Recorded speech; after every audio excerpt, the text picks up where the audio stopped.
मुझे आज अपनी गलती का एहसास हो रहा है जी कि हमने समधी जी के साथ कितना गलत व्यवहार किया। सच ही कहते हैं, भगवान की लाठी में आवाज़ नहीं होती। तुम सही कह रही हो प्रियंका की माँ, आज हमारे कर्मों की सज़ा हमारी बेटी को मिल रही है।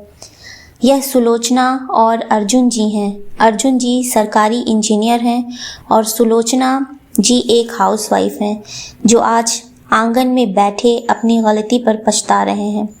आइए जानते हैं उन्हें अपनी गलती का एहसास कैसे हुआ।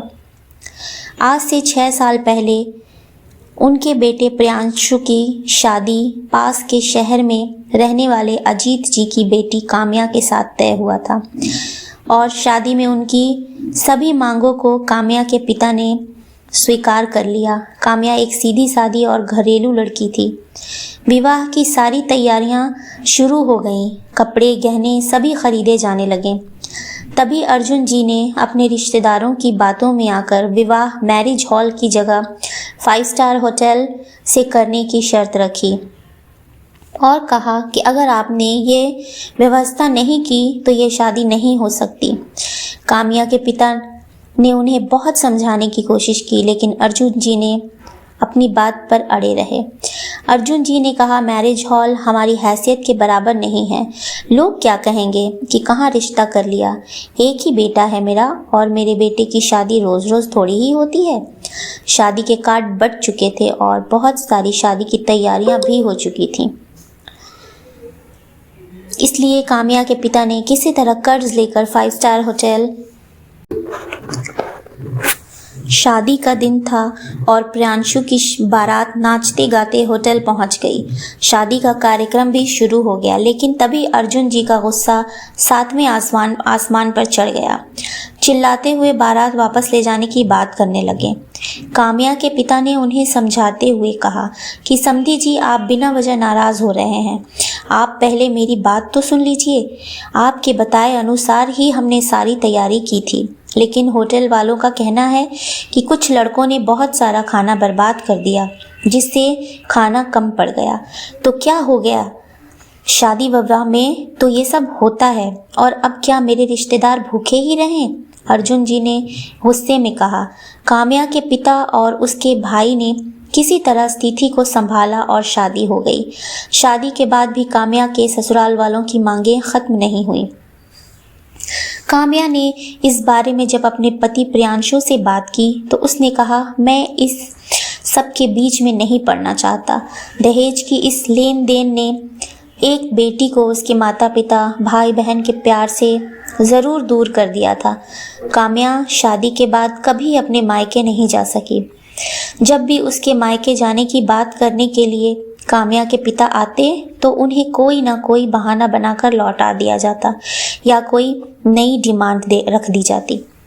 काम्या की ननद की शादी में भी अजीत जी को ढेरों सामान की लिस्ट पकड़ा दी गई, ये कहकर कि समधी हैं, इतना तो करना ही चाहिए। काम्या के पिता भी बेटी के प्यार और उसका घर बसा रहे इस मोह में सब करते जा रहे थे। काम्या की ननद के विवाह में 2 दिन पहले ही अजीत जी सारा सामान लेकर काम्या के ससुराल पहुंच गए।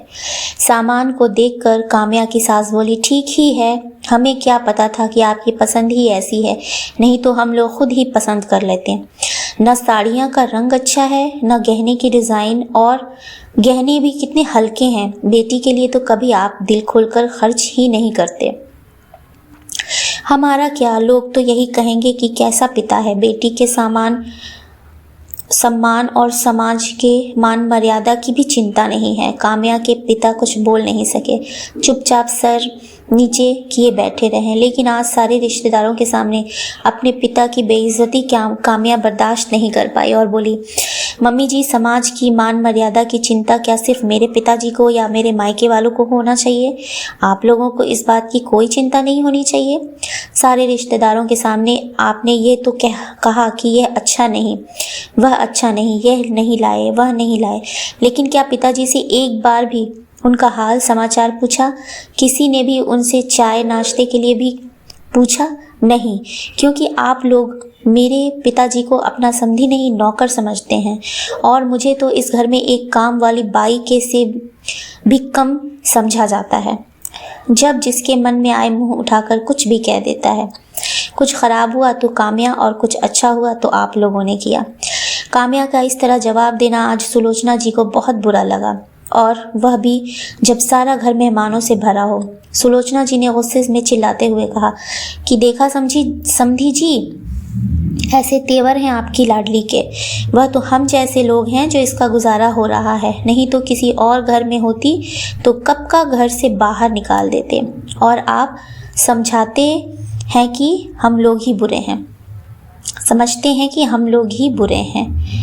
अपनी लाडली को मुंह चलाने के साथ कुछ अच्छा संस्कार भी दे देते तो अच्छा होता। यह सब क्या हम अपनी बेटी को नहीं दे सकते? आप लोगों की तरह कंगाल थोड़ी हैं कि शादी में बारातियों को खाना भी नहीं खिलाएं। ले जाइए आप यह सब।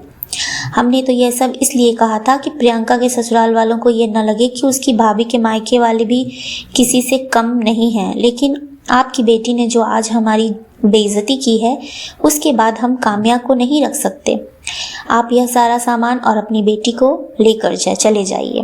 काम्या के पिता अजीत जी ने सुलोचना जी को समझाते हुए कहा कि वह कुछ सुनने को तैयार नहीं थी। धीरे धीरे बात बढ़ती ही गई। तभी वहां काम्या के ससुर और उसके पति प्रियांशु आ गया। उनके सामने सुलोचना जी और उनके रिश्तेदारों ने काम्या को गलत बताया। प्रियांशु ने कहा, काम्या, तुम इसी समय अपने पिता को घर से बाहर निकालो और तुम अपने सारे रिश्ते इनके साथ खत्म करो, तो ही तुम इस घर में रह सकती हो, नहीं तो तुम भी चली जाओ यहाँ से। मैं अपने माता पिता का अपमान बर्दाश्त नहीं कर सकता। काम्या ने बहुत कुछ सोचा और विचारने के बाद कहा, तुम्हारे प्रियांशु, तुम्हारे माता पिता हैं और मेरे माता पिता कुछ भी नहीं। तुमने तो सच जानने की भी जरूरत नहीं समझी। पिताजी को तो छोड़ो, तुम्हें तो मेरे सम्मान की भी परवाह नहीं, वरना तुम इस तरह की बातें नहीं करते। और तुम चाहते हो कि मैं अपने पिता से सारे रिश्ते खत्म कर लूं, तो ये सुन लो। पिताजी के साथ मेरा रिश्ता भगवान ने जोड़ा है।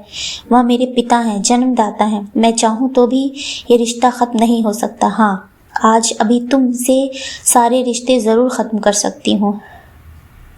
मैं भी अपने सम्मान को रोज़ रोज़ मरते नहीं देख सकती।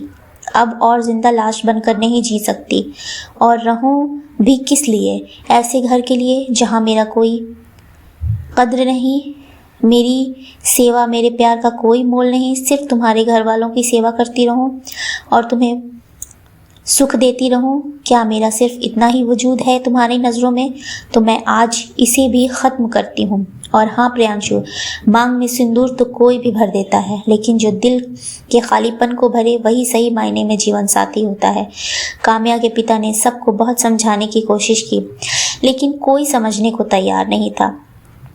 काम्या के ससुराल वाले उसका घर टूटने का सारा दोष उसके पिता अजीत जी पर लगाने लगे। काम्या के पिता ने काम्या को भी समझाया, बेटा 2 दिन बाद घर में शादी है, लोग आएंगे। जब सबको पता चलेगा कि घर की बहू ही घर में नहीं है तो क्या सोचेंगे, क्या इज्जत रह जाएगी समाज में अर्जुन जी और सुलोचना जी की, इस घर की। कैसी कैसी बातें करेंगे लोग तुम्हारे बारे में। पहले प्रियंका की शादी हो जाने दो, फिर यह सब देखेंगे। मेरा क्या है बेटा, तुम्हारा घर बसा रहे, इसलिए तो ये सब सहता आया हूँ। तुमसे प्यारा मुझे अपना सम्मान थोड़े ही है। अपने पिता की बातें सुनकर काम्या के आंसू नहीं रुके, लेकिन आज उसने अपने पिता के और अपने सम्मान से कोई समझौता नहीं करने का सोच लिया था। काम्या अपने 3 साल के छोटे बच्चे और अपने पिता का हाथ पकड़ उस घर को छोड़कर चली गई। काम्या के जाते ही लोग उसके बारे में उल्टी सीधी बातें बनाने लगे। प्रियांशु और उसके माता पिता सहानुभूति के पात्र बन गए, लेकिन समय सबके साथ न्याय अवश्य करता है। जो तकलीफ काम्या और उसके मायके वालों ने सहा, आज उसी का समय ने जवाब दिया। प्रियंका की बारात दहेज को लेकर हुई बहस की वजह से वापस चली गई।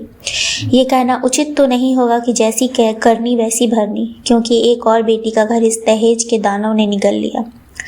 एक और परिवार का सम्मान बिखर गया। ऐसे ही ना जाने कितने घर इस दहेज के दानों ने निगल लिए, कितनी जिंदगियां बर्बाद कर दी और कितनों को जिंदा जला दिया। कब तक और क्यों हम इस दानों को पालते रहेंगे? बेटा हो या बेटी, क्या वो अपनी मेहनत से अपने लिए रोटी नहीं कमा सकते? हम ये क्यों भूल जाते हैं? पैसा चाहे जितना भी किसी के पास क्यों ना हो, खाता वह रोटी ही है।